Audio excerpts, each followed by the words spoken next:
예. 대통령에게 귀한 말을 한 사람이 누구인가? 누구예요? 그리고 왜 대통령은 예. 그 사람의 말을 듣고 정권의 명운을 이 문제에 걸고 있느냐? 예. 난 정말 궁금하게 생각해요. 그런데 정말 놀라운 건 예. 이건 이 갤럽에서도 이런 식의 분석은 아직 하지 않았던데 뭔가 하면 국민의힘 지지자 그리고 그동안에 보수층의 윤석열 대통령 지지자들이 등을 많이 돌리고 있다.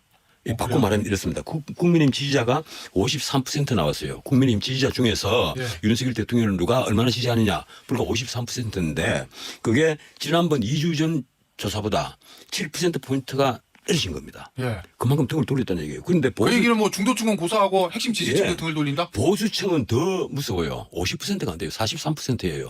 보수층 중에서 윤 대통령을 보고 우리는 지지합니다 하는 사람이 예. 43%. 그 요 앞에 보다 8%포인트가 떨어졌습니다. 지난번 조사에서는 51%였단 말이에요. 그래도 보수층에서 절반 정도는 지지를 하는구나 이랬는데 예. 이번에 싹 빠져버린 거예요. 무엇일까? 이번 조사가 보면 그 27, 8, 9 29일이 걸려가 있었거든요. 29일 오전에 그렇죠. 어떤 일이 있었습니까? 대통령 국정브리핑. 국정브리핑과 기자회견이 있었어요. 예. 거기서 보인 대통령의 어떤 덧불장군식 밀어붙이기. 예. 여기에 국민들이 완전히 절망을 했다.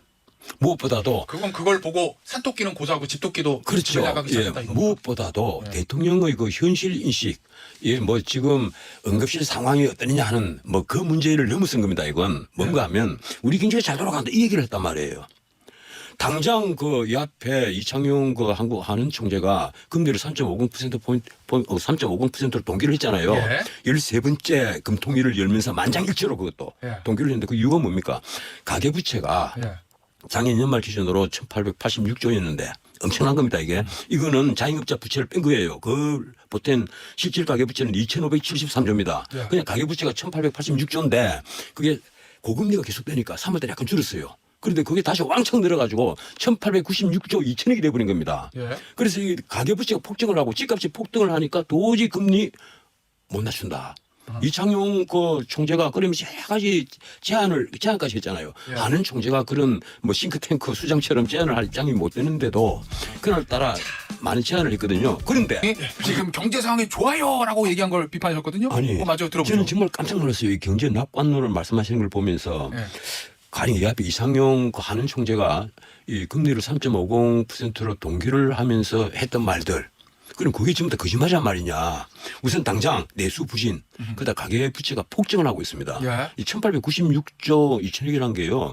거기다가 이 정부 부채가 또 1145조 9천억입니다. 예. 그 두 개를 합하니까 3042조 1천억. 예. 이래서 한국이 빚덩어리 위에 그 모래성 위에 집을 지은 것 똑같다. 이 얘기가 좀 전문가들 사이에 나오고 있단 말이에요. 이게 하나가 터지면 예. 이게 쫙 다 터져버립니다. 그래서 지금은 이 경제 회복에 총력을 기울여야 될 판인데 대통령께서는 인식을 완전히 달리하고 있는 거예요. 우리 경제 잘 돌아가고 있다. 이제 잘 돌아간다. 그리고 가령 수출이 지금 11개월째 계속 올라가고 있잖아요. 예. 그런 걸 아마 보고 하시는 말씀 같아요.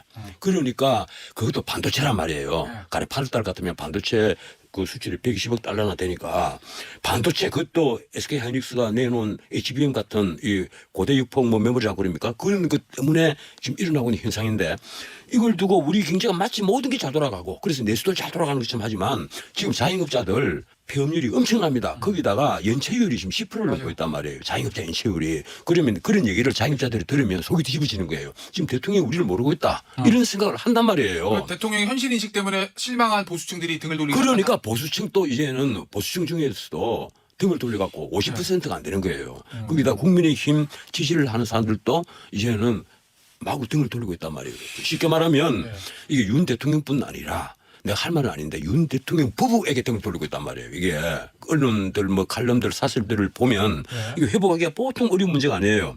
그래서 지금 대통령께서 이 고물가 상황부터 난 좀 집중을 해서 예컨대 그리고 지금 소득이 늘어야 되는데 소득이 없잖아요. 60대 이상은 일자리가 느는데 2030 일자리가 준다는 게 모든 신문에 다 나오고 있습니다. 그런데 대통령만 신경을 안 쓰는 것 같아요. 그럼 어떻게 해야 되겠어요?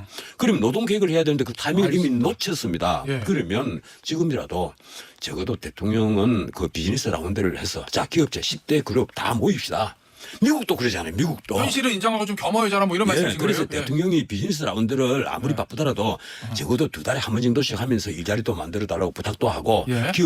기업들이 애로사항도 듣고 그래서 좀 난관을 돌파하려는 모습을 보였으면 좋겠는데 우리 대통령은 지금 당장 의정 갈등만 하더라도 그 얘기했죠. 이뭐 잘 돌아간다. 예. 지금 당장 응급실에 가봐라. 모든 게 잘 돌아간다. 잘 돌아가면 뭐가 잘 돌아가요? 오늘 신문만 하더라도 뚜껑을 딱 열어보면 당장 주말 야간에 응급실을 폐쇄하는 대학병원이 나오는데 의료 이 갈등, 의료 분쟁 혹은 의료 대란 이 문제에 대해서 예. 대통령이 이렇게 귀한 말을 한 사람이 누구인가? 누구예요? 그리고 왜 대통령은 예. 그 사람의 말을 듣고 정권의 명운을 이 문제에 걸고 있느냐. 예. 난 정말 궁금하게 생각해요. 지금 정권이 사람들은 이제 절반 지났고 절반 남았다고 생각합니다. 그런데 임기 5년제 단임제 같으면요. 마지막 1년은 다 힘 빠진 대통령이고 사실은 지금 남아있는 기간은 1년 반 정도예요. 예. 근데 이 명운을 하필이면 여기에다 걸고 있단 말이에요. 윤석열 대통령이. 왜 그랬을까요? 나는 정말 그 들은 얘기가 좀 있긴 있어요. 아, 그래요? 그런데 이거 뭐 방송에서는 절대 해서는 안 되는 얘기고 예. 이 대통령께 소위 전문가라고 하는 자들이 속삭인단 말이에요. 이 귀한 말을 하는 거예요. 야, 대통령님 이건 이렇게 해야 됩니다. 의사들이 가리 10년 뒤에는 15,000명 정도가 모자라니까 지금 의사들을 20명 지금 늘려야 돼요. 막 이런단 말이에요. 그런데 가르칠 교수도 부족하고 지방 의대는 일단 시설이 부족합니다. 예. 그런 거 하나도 검토를 하지 않아요. 심지어. 그럼 잘못된 사람들이 잘못된 정보를 대통령에게 잘못된 정보를 주입 당연하죠. 이 잘못된 정보를 당장요. 이 빅파이브 병원뿐 아니라 예. 어지간한 대학병원의 그 교수들 예. 하고 좌담회를 하면 열면 거기서 온갖 얘기들이 다 나올 겁니다. 대통령께서 길을 좀 활짝 열고 예. 그분들은 대학 교수로 오래 있는 분들은요. 돈 벌기 위해서 대학 그 병원에 있는 게 아니에요. 그럼 그분들이 의견을 쭉 들으면 아 지금 우리 현장에 진짜 문제가 무엇이구나 하는 게 다 나와요.